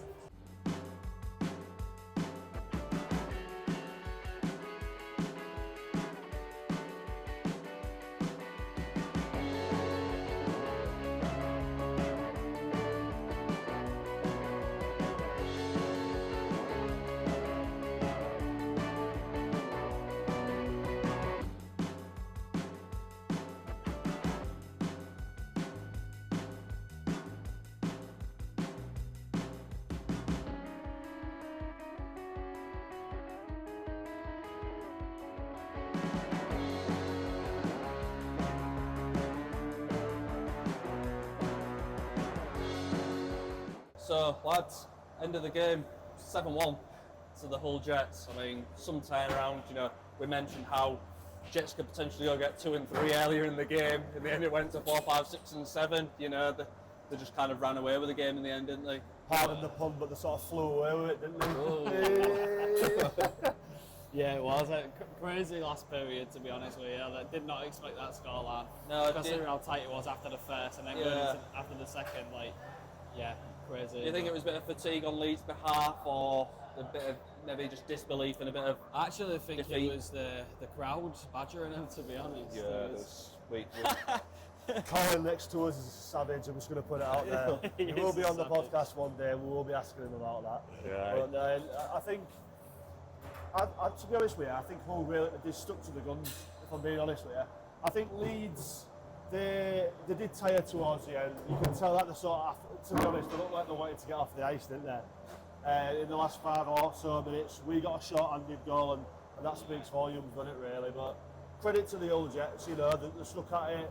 Whatever the plan was in the changing rooms, they've obviously stuck by that, and they've got the rewards, haven't they? Yeah, they've obviously got a really good product, haven't they? They know the game very well, and they're coming out and knowing they can come out into the last period relatively close and take a run at it, and come away at that scoreline. It's quite impressive, really. You know, it's all about sticking to your game plan, innit? They have a belief in what they're doing and how they play, and obviously it showed in the end. They stuck together, and there were some nice breakaways, and they just plugged away. And a lot of the lads got goals on the night, so big for them, big for the Jets. We talked about obviously the league table could maybe throw up a bit of an odd one tonight with being a Yorkshire derby, and in the end it didn't really throw up to be that way. Good effort by Leeds, I'd say, for 2 periods to give it a good crack. In the end, I think, like you say, the league table, the form, and Hull Jets' quality just came out, unfortunately. I'm going to throw it out there then. So the Hull Jets, off the ice, they're doing really good stuff. On the ice, obviously, it was brilliant tonight. Hull Jets as a package, if you're a fan in Hull, for the value of the tickets, Andy said himself that it's the cheapest ticket in NIHL 1. Yeah. Is it worth the fan to get out? on a Sunday night or a Saturday night and come and see the Old Jets? Absolutely. You mentioned about prices there. They obviously mentioned about how it's meant to be like a family-oriented product. It was, to be fair. We saw, a rugby team, a football team that was down tonight. They had about 200 tickets given out tonight. They was having a good night. I'm sure they loved it, and they'd be back again. And that's what it's all about. Yeah. And they do, school programs as well. So it's all about getting in the community and inviting people down. That's how you build a product. And it's working for them. They're getting more bums on seats, which is essentially what every team wants. It is a really good product. They've got the atmosphere, they've got the media coverage, they've got the bums on seats. Maverick. They've got Maverick. Yeah. You know what though? We laugh and we're joking. He's a nuisance on the ice, but the kids are so absorbed by him, aren't they? Yeah. And for that to be sort of like made from scratch and from. I don't know, Alyssa was talking to us off ice earlier, wasn't she, that it was made from scratch, and that in itself has brought so much coverage and likability from the kids and stuff like that. They're smashing it, aren't they? I'm going to just say the Chuck a Duck as well, the amount of kids that was lined up. Literally, that's so true. Was really good to see. I mean, you couldn't move, could you?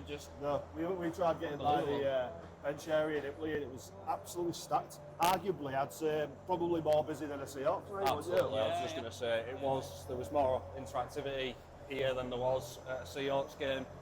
For whatever reason that is, whether they've just allowed them kids that come in for the night just to have a free go. Yeah. At the end of the day, keeps kids entertained and keeps interactive, and like you say, if you can win a free shirt from it, then one lucky kid can be taking him a shirt, and it's a memory, isn't it? And how many of those kids are going home tonight being like, Mum, Dad, I want to go back to ice hockey. Actually, that's what it's ultimately all about. 100%. And even if 10% of those kids come back, it's a win, innit? Yeah, absolutely. I mean, so all in all, very good night. Yeah. Great night, great watch, great product. Good to see on the other side. Obviously, we're normally a fan. To be up on the gantry and seeing how things work, even how the DJ booth works. Legend. It's really good to see. Being stood over the benches, hearing how the benches talk to each other. Yeah, it was a nice insight tonight and a really good night. I think we are massive thanks once again to the Hull Jets. Yeah. Alyssa, Andy, and everyone like that. Amazing stuff, and Mike, obviously, GM. We just want to say a massive thanks for having us down. We really appreciate it. Any other messages from you guys? I'd just say, we'd always want to collaborate again. Yeah, 1,000%. Absolutely. Anytime you'll have us.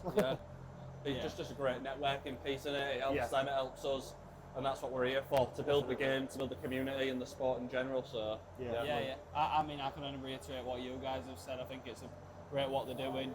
Experiencing it firsthand is it's enjoyable. The hospitality we've mentioned has been fantastic, and great products. Yeah. Let's go interview some players then, We're back upstairs. I'm joined with a bunch of the Hull Jets. First off, boys, congratulations on the win. How does it feel to come out on top again, like a Yorkshire derby? Is it any better than a normal game? It's good. Obviously, the new to the league, so there's not that intense rivalry there yet, but it'll get there, I think. So it's always good to. I prefer it's always good to beat anyone. Yeah. So it's all right. Yeah, it's good to have the win at home, especially so in front of our own fans. Like you say, it still leads. So still like to get the win. Fair play. A 4-1 victory is obviously 4-1. What am I about? A 7-1 victory. Sorry. It's solid. What was the atmosphere in the dressing room like afterwards, boys? I know a couple of them have been asking about the beer box and stuff like that. What are we saying? Are they all buzzing about it? They're all buzzing. Yeah, good atmosphere. Yeah. Everyone's happy. So I think it was quite tense to start off with, weren't it? So like in between periods, it was one of them where it could have gone either way. So then at end, once we, I think the last period we brought it all together, and everyone were really relieved us more than all. Yeah, third. I think third we took it away from them. We just upped our game a little bit, and then finished off strongly. So it was good to get the job done. Yeah. So like you say, obviously in the third period you sort of ran away with it, but first and second period, although it was tight, you did seem to control the game. So what do you think was key to that tonight? Obviously, did you have a plan from the outset? Like, was it very clear? You stuck to your guns, or how did you go? So we should play with the same intensity throughout. I think we just upped it a gear in the third. Yeah. First and second period, we played all right, but third period we started to show what we can do. Yeah. Took our chances. Yeah, I think you're exactly right. It was just the third period we took our chances as well. We didn't take them in the first and the second, so it was good just to actually put the puck in the net in the third, and like I say, we ran away with it then. I think one of the big turning points in second though were they had a long penalty kill, didn't we? So we were on penalty kill for 4 minutes. Yeah. And when you don't concede on that, it almost gives you that extra. Gives you an extra boost, yeah. Definitely. So how important is like a win like this? I know obviously you said that they're new to the league, and obviously they might be a little bit further down the league, but obviously with you qualified for playoffs now, is it just building that momentum up and just focusing on every game in front of you? Have you got the eyes on the playoffs? Like where's that? What's the sort of message that you're getting when you are coming into the game? I think like Bicho said, is it's the intensity. We need to be playing at the same level every single game going forward to make sure when we get towards the end of the season we're doing the right things going into the playoffs. Our aim is to finish top 4 now. That's where we want to be, and we want to win as many games between now and the end of the season to get that momentum. Yeah. Obviously the higher we finish as well, determine who we play on the line. The better seeding you sort of get for that time, definitely. So, I mean, and again, with that game there was some moments where it got a bit heated. Leeds sort of tried to drag you away from where you were. But how do you keep your cool in that situation? Is there like, again, are Andy and Roddy saying to you like keep your edge? Because if you're getting dragged down, obviously, the quality of the game might, or your quality or your focus might drop a little bit. Is it a clear message? Don't get sucked into it, or? I think the message is obviously we stick up for ourselves, we stick up for the boys. If something is happening, obviously with ice hockey you can rule it yourself a little bit. Yeah. But it's about doing it in the right way. Yeah. And what you don't want to do is take a stupid penalty, and then they capitalise in. You're always playing for your teammates. Of course, yeah. That's like rule number one. You've got to consider how it's going to affect the game. Yeah. You want to obviously impact it in a positive way. So. And I think in a way it backfired on them a little bit because they were trying to get something, and then when one of our guys steps up, said, "All right then," and they didn't. It was like, well, okay, fair enough. Yeah. To be fair, like you said earlier on, the penalty kill and even on the power play, he looked really strong. Obviously, Ethan got himself a short-handed goal, which was nice, and the bench sort of erupted when that happened, which was brilliant. But again, when you got that, is it just a focus on shutting them down, or is it just again focused on your own game and carrying that on? Yeah, we've changed our short-handed play the last few games and the way we set up. So it's just listening to what the coaches tell us to do to make sure that we execute that short-handed plays at the way they want us to, and to make sure then we do shut them down. And then when we get the chances, like Ethan took tonight on his breakaway, that's what we're aiming to do. So yeah. In fairness, I think their power play, although they didn't score on it, they moved it quite well. So there were quite a few times where they're pinging it around, and we had to be disciplined. We had to stick to a structure, and we did, and that worked for us. Yeah. I think that's what you saw there towards the end. They started getting frustrated, and that's when they started to not play as structured. Definitely, and we had our chances on the short-handed then. So it's sticking to our game, doing what we want to do and how we should do it, and then taking the chances from there. Yeah. So looking ahead, obviously it's a big win. Obviously it's going to fill the camp with confidence, stuff like that. What do you think you can take away from this? Is it just again? So next game we could do the same thing, and obviously you want to build that momentum towards the playoffs. So what are you going to do? Are you going to take anything from tonight, or in particular for future games? Or I think for me, if you like looking at tonight, it felt, I don't know how it looked from stands, but it felt like every period we built. Yeah. And every period we got better and better, and then when we got to the third period, you saw the results. And I don't think it was a 7-1 game, to be fair to Leeds, but it's because we built and built and built, and that's what we need to continue building to training from what we took from today, and then building to next week and carry on doing that. We were talking about playoffs earlier. For me, that's what a good team does. Every team get to this point and you start getting momentum. Yeah. And obviously that is going to be massive. So, like, obviously on the ice you was doing the business. Off ice, you had a load of the Cottingham Tigers. Yeah, Cottingham. Sorry to check there. Cottingham Tigers fans. That must have been great. Obviously a massive win there. If 10% of those kids go home and say, "Mum or Dad, I want to go there next week," like that's going to be amazing for you off the ice, and obviously again we've been from the motor walks and we've been so impressed with everything. So like it seems like off the ice they're doing everything amazing as well. Do you have anything in particular that? Do you feel that as players as well? Does it make it easier for you guys? They're doing a great job off the ice. It makes it much easier. Yeah. When you've got that atmosphere with people here, it just encourages you just to carry on. Yeah. It's a bit like quite sure I made you, but I've been round a while, and Yeah. to be fair, there's not many teams I've been on that has this much structure off the ice, and it is a draw to bring players in and everything like that, because there is so much happening off the ice. The atmosphere is great, and the amount of effort that people put in is unbelievable.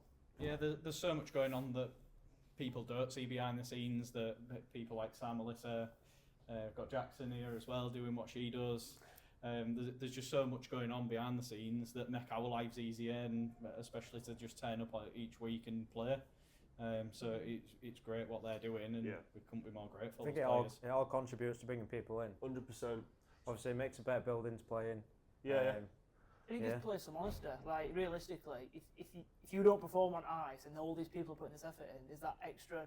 You've got that extra responsibility. It's an extra push, now. in a positive way. So it gives boys a bit of an extra push. I mean, from the outside looking in, obviously, this is like one of our first games collectively. Me and Aaron have been to a couple of games before, but from the outside looking in terms of the social media and everything, that's how it's advertised and the graphics and stuff like that, we were saying earlier on that some teams don't even have a full-time result at 10 o'clock on a night. So, I mean, for me, I know if I was playing, I can't even stand up on the ice side, I have no chance.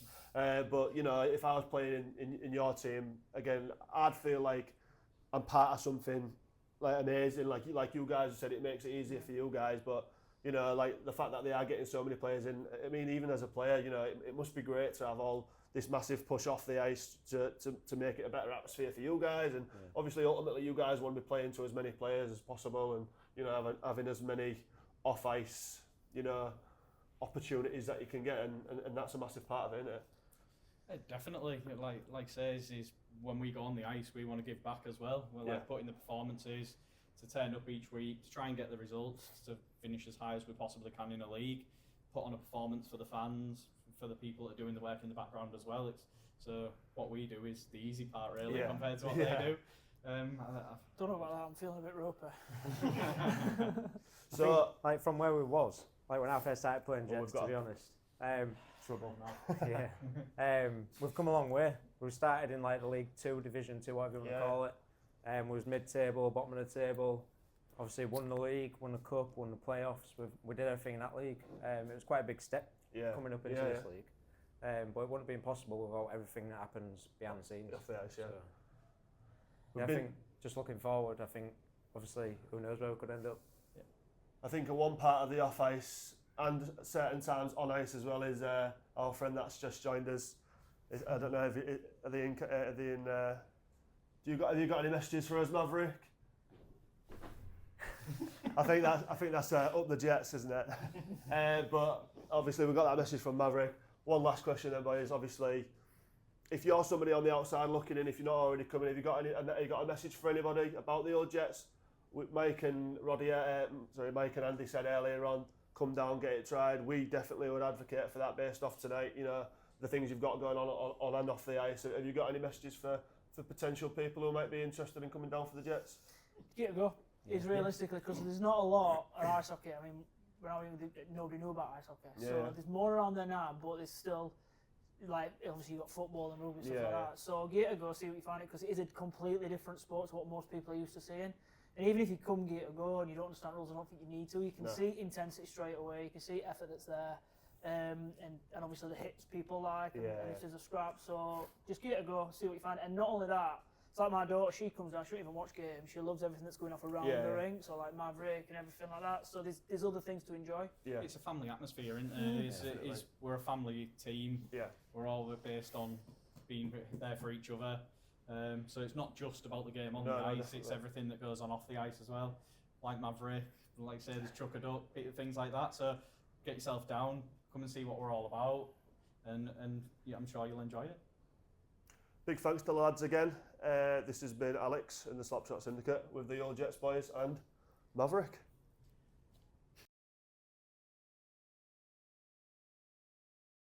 Welcome back. Hope you enjoyed our big talking point. Let us know what you like, what you thought in the comments. But we're going to move on to the upcoming fixtures. Starting on the 21st of Feb, Friday night, Leeds Knights, Steel Dogs, Yorkshire Derby. Yeah, another one. We've had a few of these. I think I said last week, there seems to be every Friday at the minute, the way it's going. You know, they seem to keep playing each other.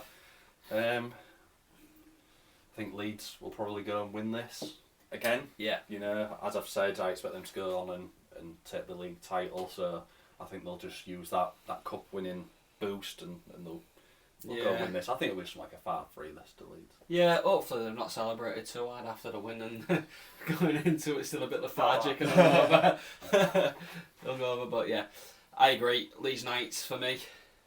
I'm going to say Leeds too, but I'm mindful at the fact that they have had that tough weekend this weekend and they've got a game on Tuesday night. Is it a double header for this game as well, isn't it? They've got Steel Dogs on Tuesday night if you just go down a little bit there, yeah? Yeah. So I think Leeds will win it, but I agree as I think there'll only be a couple of goals in it because I think fatigue's going to catch up with them. Yeah. So moving on to the Saturday fixtures then. On the 22nd of Feb, Swindon Wildcats, Romford Raiders. Yeah, so as I've just said, obviously Leeds on the up after the cup win. I think, Raiders will on the down now. I don't want to be too harsh, but they haven't really got much else to play for this season. I think we touched upon they're probably going to be quite safe in the playoffs now. They need probably a few more points to really nail it down, and I think this is more for Swindon to go and take. I agree. I think it'd be as a nice Swindon this result. I think they're just too good, to be honest with you. All round, they've got the players, and not to sound bad to Romford, but I don't think they'll have to get upwards of third gear to beat a team like them. They've got the calibre, haven't they, in the squad? So, what do you reckon? I think it's going to be a comfortable win for Swindon. I think they'll be a bit demoralised after this weekend. Yeah. Mm-hmm. What Romford need to do now is they need to start building a bit of momentum going towards playoffs. However, to start that at the link against Swindon in the most ideal of situations, so unfortunately I think it's going to be a comfortable win for Swindon. But they're at the lowest point, so if they can dig something out of that game at their lowest sort of deflated motivation, then why not? So we've got the Berkshire Bees at Hull, first of a double header. Yeah, so is this the home game for the Bees? Home game for the Bees. So as we've said before, you go to the B half, you're in trouble. They seem to be able to get out some results there. Little rink. So sticky one. Well, yeah, I think it is. I don't think we'll walk it. I think they will give us a game, but I don't think we'll come away with the points. Yeah, I'd expect us to win, but I hope it's not a mauling or anything like that. And yeah, I'll take a nice just 4-3. I hope it's a mauling. Bit tight. I think this is going to be a difficult one, because I think everyone's forgetting about the amount of injuries that Seahawks are carrying at the minute. Very true. Yeah. Bees could be licking the lips here saying these are here for the taking, but I do think that will come out of it. I think it'll be similar to Solway last week, if I'm being honest. Yeah. But I do think Seahawks win. Yeah. So moving on then, we've got the Solway Sharks, Telford Tigers. This is going to be a good game. Yeah, it will be a good game. A petty side me wants to just say, Telford get beat here, to rub it on you. But, well, that would be childish, wouldn't it? That would be childish, So, obviously, Telford scoring 12. They're going to probably continue in that same vein. Solway obviously conceding a lot as well. Tell you what, as well, do you know what I think? With the performance of Solway this week and the amount they wanted to kick off, there could be a bit of fisticuffs in this game, I think it'd be quite a high scoring game, this. I won't be surprised if you get a lot of penalties. Yeah. But, Solway sort of falling away a little bit from that playoff spot. Telford need to keep the momentum going. I think it's got all the makings of a decent game this year. Yeah, what are you saying then? I'm going to go Telford. I don't think it'll be comfortable. I know the travel's going to play a part in it, but I'm actually going to go for Solway at home. Yeah, I can see why, to be honest. It's one of them, innit? You don't think anyone's easily got it in the bag, so I hope it's like a 7-7 and it goes to a shootout. That would be a great watch, wouldn't it? Under the bench clearance when the losing team. I think that Telford will have their eyes on this game. They've got a difficult game on the Sunday. They need to go and they need to travel. They need to get 2 points here. If they get 2 points against Solway can almost kiss a playoff spot goodbye. I think, however, Solway will also be thinking if we don't beat Telford, then we can kiss a playoff spot goodbye. Yeah. So I'm noticing Telford don't have a game on the Friday or anything like that. So they'll be relatively fresh. They won't have been playing and stuff. They perhaps won't have a skate the day before or something. I think... that's an hard one, this. I think I'm going to go Telford. Just convincingly. No. based on recent form, I'm going to go for Telford. Okay, so then we've got the Pitbulls, MK Lightning. This is going to be a mauling face value, you know. The Pitbulls have had a bit of a drumming. I was going to say... just gone, and Milton Keynes need to just continue winning games, and I think they'll do it emphatically. I can see this being to 0, if I'm honest. Yeah, I agree. I don't want to hit them while and down, so sometimes the less said the better. Yeah. But I do think MK will come away with that one quite easy. I agree. I don't think they're in great form. Keeper's been pulled 2 nights in a row, unfortunately for him. Hopefully he can get back on the arse. You know, it'd make for a really good, really interesting time if they can pull a point away from MK. But I think the Lightning will be doing this, unfortunately. Okay, so then we've got the Peterborough Phantoms against the Leeds Knights as the final game on the Saturday. Do you know what? This has the potential to be like a really awkward one for Leeds. Yeah. And I think even they might have an eye on it, just like, you know what, lads, we need to get in here and get a job done. This could zap Leeds of some energy that they're just trying to rebuild. I don't think Leeds can afford to lose, if I'm honest. Could I just mention this will be the 5th game in 7 games. 5th game in 7 days for Leeds. Yeah, it's a hell of a fixture, isn't it? I don't think they'll come away with it though. I don't think it'll be easy for them. I just don't think dropping points. It's an horrible one to look at because, like you say, the amount of games in the time frame, and you just think the fact that there's just something there that's like Peterborough just could do it, and it's. These are hockey players though. They know what it's about, don't they? And they're tough. I'm sure they can get through. I think Leeds will do it, but it's going to be a really tough one. That it's the battle of is playing regularly better, because you know you might be on form and picking up win, and the morale's going to be great.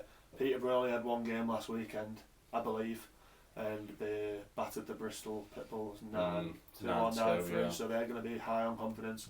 They've had quite a few days off. I'm going to be controversial again, and I'm going to back the Phantoms. Well, I think the train's going to stop on Saturday, because I think five games in a week is a joke. Yeah, it is. Well, that's a joke. We'll see what Wales 2 leads you, Peterborough. We'll come back to it. Yeah. So moving on then, Sunday fixtures. We've got the Sheffield Steel Dogs against the Solway Sharks. I'm going to go Steel Dogs just straight up for that one for me. I just think they'll have a bit much. Like I say, for how hard that Solway Telford game is going to be the Saturday night, for then Solway to travel to Sheffield, and Sheffield are not going to be no mugs there, are they? Let's be honest. No, I do. I agree. No more to say really. I think they'll come away with a win. I agree with you both. I think it's going to be a Steel Dogs victory. I think they'll win comfortably, actually. Yeah. So moving on, we've got the Romford Raiders and the Peterborough Phantoms. That could be quite an interesting match-up, that, especially with Peterborough playing Leeds the night before. Yeah. Are they going to come away zapped of energy or full of momentum, depending on what that result is? That's the thing, isn't it? I'd still back Peterborough, to be honest. 4-point weekend Phantoms. Yeah. Calling it now. Yeah, wow. I think 4-point weekend. That is bold. That 4-point weekend Phantoms. Check back in next week, guys. And all the more pressure on us to deliver as well. So, yeah. Okay, on to us. We've got the Bees. Second part of the double header at our place. I actually can't wait to be stood near that door welcoming them guys all one at a time. It's like, you are my guy. I love you. By the way, if you do want to bring like a shirt and just happen to drop it on me, that would be...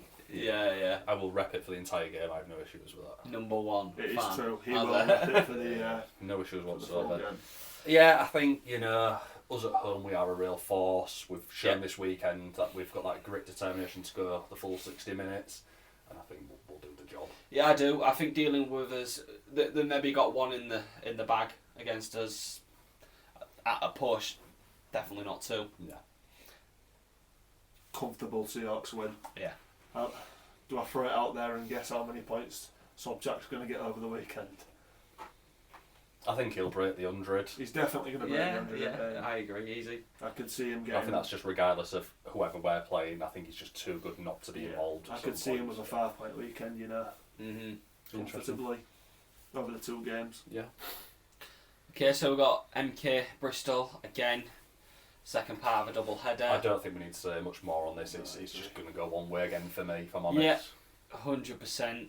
We'll move on with that this one. This is the Hamel derby, that. Oh yeah, isn't it? Yeah. Can you imagine centre ice Carter versus Cam? That'd be peak, wouldn't it? Oh, God. That would be absolutely unreal. They haven't got the ball to do that, have they? Have they? Don't know. You tell us, Carter boys. Carter boys. All right then. Final game: Telford Tigers, Swindon Wildcats.